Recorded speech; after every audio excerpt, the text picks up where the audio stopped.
96 News. This is the week of April 2nd. I'm Ryan Shea. I'm Victoria Garcia. Updates in the Trayvon Martin case. The lawyers for the family of the teen say they will ask for a federal investigation on the handling of the investigation. The FBI is questioning whether George Zimmerman was racially motivated in the death of Martin and questioning whether the teen's civil rights were violated during the ordeal. We'll be, of course, following the story as it develops. Now it's time for weather with Molly Dodd. Molly? On Tuesday and Wednesday, we'll experience mostly sunny skies with highs in the lower 90s and lows in the upper 60s. On Thursday and Friday, we'll see scattered thunderstorms. On Thursday, a high of 85 and a low of 70.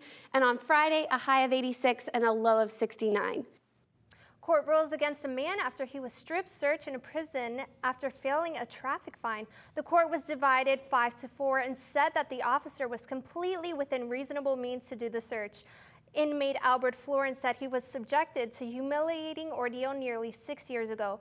Florence was a passenger in his family's car when he was stopped in 2005 by a New Jersey state trooper. Well, a special guest reporter with us today. He is a sophomore at Lake Gibson High School, and he has a story on the latest of a surveillance video that could help police catch a murderer. Here's Grant Bell. Surveillance video could be the answer to a murder police were looking for. Police have been searching for a gunman who shot and killed the manager of Main Street Grill in DeLand. Police were called to the scene Saturday night after an employee found 43-year-old Tom Walsh dead after he was caught in a robbery during closing time. The restaurant expressed their sorrow and shock to the death of their beloved manager. The video may be released this week. Reporting for 96 News, I'm Grant Bell. Thomas Kumalak of Salt Lake City, who pled guilty to killing a woman and stuffing her under a mattress at a hotel, was sentenced. Kumalak was sentenced to 15 years to life for the murder of 26-year-old Jessica Jensen. He tried to choke Jensen and then stabbed her 15 times. The investigation began in June of 2011 after a woman checked into the same room, smelled something horrible. Police determined that Jessica's body had been there between 4 and 5 days. Now it's time with your sports update with Angie. Thank you, Ryan. Well, the biggest buzz happening right now is our March Madness coming to its very end. For men's basketball, Kansas and Kentucky will go head-to-head for the national championship. And for the women, two teams that could not be any more different.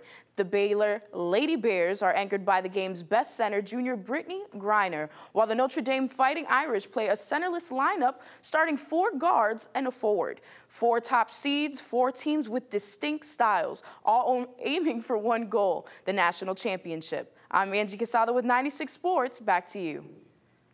Thanks, Angie. A crash in Lake Wales leaves a woman dead. At about 11 a.m., the driver of a car was turning northbound on US 27 when she entered the lane where a semi-tractor was traveling south and crashed. The woman was caught in that crash. Only one lane of southbound 27 is open at this time. Here's Matthew Hull with the latest about a movie about Steve Jobs. Matt? Variety is reporting that Ashton Kutcher has been casted to play tech visionary Steve Jobs in an upcoming indie film. The film will be directed by Michael Stern and will follow Jobs when he and Steve Wozniak first founded Apple in 1976, and then later when Jobs returned to the company in the 1990s after being forced out. Kutcher is one of the more tech-savvy actors in Hollywood. He was an early user of Twitter and has invested in several Silicon Valley startups. The film will face competition from Sony Pictures, who's also developing their own Steve Jobs-based film on Walter Isaacson's best-selling book. Several actors have also been linked to this film, including Crispin Glover and Noah Weil. However, Kutcher's name failed to be mentioned on this list. Reporting for 96 News, I'm Matthew Hall. Thanks, Matt. Well, the 47th Annual Academy of Country Music Awards went off without a hitch on Sunday with a great performance from Carrie Underwood in none other than Las Vegas, Nevada. The star-studded award show was hosted by none other than Reba McEntire and Blake Shelton, and of course, one of the most popular awards went to Taylor Swift, who took home Entertainer of the Year. You can catch all the clips of the show on your local country music network. Tara Duffy has the latest on a JetBlue pilot arrested for disturbing a flight. Tara? The JetBlue pilot arrested after an apparent mid-air meltdown last week was taken to the federal courthouse in Amarillo, Texas, Monday morning. Authorities transferred Clayton Osmond, the captain of JetBlue Flight 191, from a hospital where he had been treated since last Tuesday to the courthouse. A county clerk said he would probably appear before a judge. He is charged with interfering with the flight crew for his bizarre unraveling on Flight 191 last Tuesday. Though no previous signs of psychosis, Osmond began turning off instruments while ranting about Jesus, 9/11, and terrorist attacks after Flight 191 took off from the JFK airport. The flight then made an emergency landing. Osmond will be held at the Randall County Jail in Amarillo, Texas, until the U.S. magistrate judge determines his bond.